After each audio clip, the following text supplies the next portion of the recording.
উপস্থিতি আমার প্রোগ্রাম ছিল অনেক দূরে, সেই কিশোরগঞ্জের পরে নিয়ামতপুর, করিমগঞ্জ, একেবারে ওই আপনার চামড়া বন্দরের এখানে। সেখান থেকে প্রোগ্রাম, আমি কোনোভাবেই এখানে আসার মানে ছিলাম না।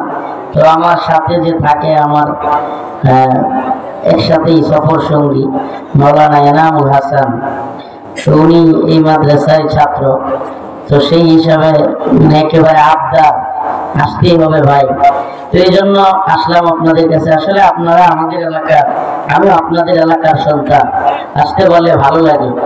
এলাকার মানুষ, পাশাপাশি তো বাড়ি, আমার বাড়ি পূর্বধলা, এটা ফুলপুর, খুব কাছেই। ফুলপুরের একটা অংশ তো প্রায় পূর্বধলার সাথে লেগে আছে হুগলারের দিকে। তো এই জন্য আপনারা আমাদের খুব কাছেরই মানুষ, আমি আপনাদেরই সন্তান। প্রিয় হাজিরিন, আমি কোরআন কারীমের একখানা আয়াত কারীমা তিলাওয়াত করেছি। আল্লাহ রাব্বুল আলামিন মুমিনদের শত্রু কারা এই ব্যাপারে পরিচয় করিয়ে দিচ্ছেন। দেখুন, একটা কথা কি, যে কিছুদিন আগেও যখন আপনার নতুন গভর্নমেন্ট চেঞ্জ হইল 5ই আগস্ট, সাথে সাথে আমাদের দেশের কিছু দল, কিছু নেতা, এমনকি উপদেষ্টা, তারা অতি সুশীল গিরি দেখাইতে লাগলো। উদারতা, অতি সুশীলতা, এবং মানে একটার পর একটা সুশীলতা আমরা একটা মহড়া দেখতেছিলাম দুর্গাপূজার সময়। আপনারা লক্ষ্য করছেন কিনা, বিভিন্ন দল কমিটি গঠন করে মন্দিরের দারোয়ানগিরির জন্য, এরপরে মূর্তির দারোয়ানগিরি কারা কার আগে করতে পারবে, মানে ভারতকে খুশি করবার জন্য কিংবা মোদীকে খুশি করবার জন্য।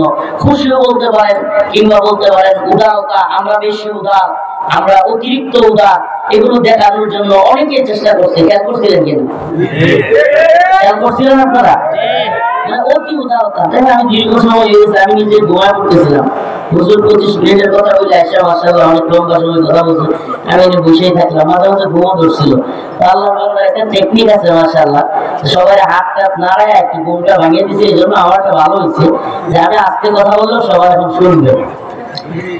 তো যেটা বলতেছিলাম, তখন কিন্তু উদারতা একটা মহড়া চলছিল। কি চলছিল? কেউ কেউ তো এমনও লোক পাওয়া গেছে যে ওখানে গিয়ে গীতা পাঠ করা শুরু করছে। ছিল কি যায় নাই? অনেক উপদেষ্টা, একজন উপদেষ্টা এমনও করছে যে মাথায় ওই কি বলে গলায় হিন্দুদের গেরুয়া যে পতাকা বা গেরুয়া চিহ্ন লাগাইয়া ওই সময় অনেক খুশি, সে গর্বে গর্বিত এমন প্রকাশ করেছিলেন।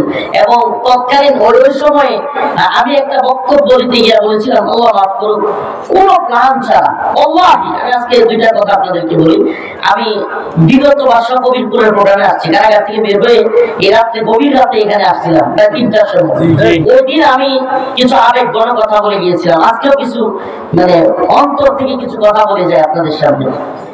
ওই দিন বলেছিলাম শেখুল হাদিস আল্লাহ মাহমুদুল হক সাহেব হুজুরের মুক্তি নিয়ে, মাহমুদ হাসান মুরব্বী ভাইয়ের মুক্তি নিয়ে, মনে আছে? হ্যাঁ, শেখুল হাদিসের সন্তানকে মুক্তি না দিলে কি হবে বা কি করবো, ওই টাইপের কথাবার্তা।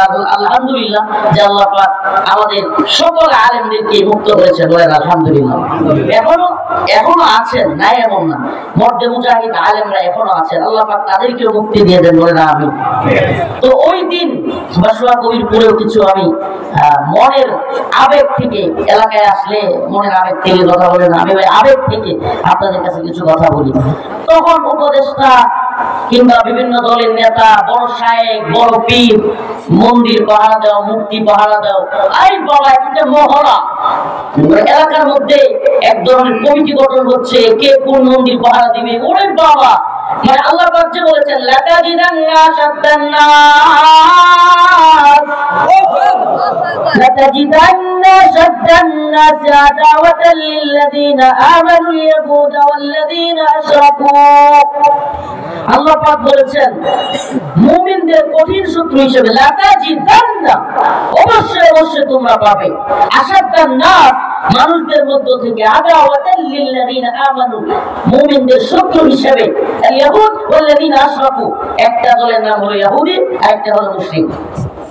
একটা ইহুদি, আরেকটা মুশরিক। আমি আবেগে আল্লাহকে সাক্ষী রেখে বলছি, কোনো প্ল্যান করে বলি নাই। আমি মাঝে মাঝে অনেক কথা, আমি নাই কেন, অনেকেই হয়তো প্রোগ্রামে অনেক কথা প্ল্যান করে বলা হয় না, মুখ থেকে অন্তর থেকে চলে আসে। যেমনি ভাবে আমি বলি, ওই যে বক্তব্য হুজুর বলেন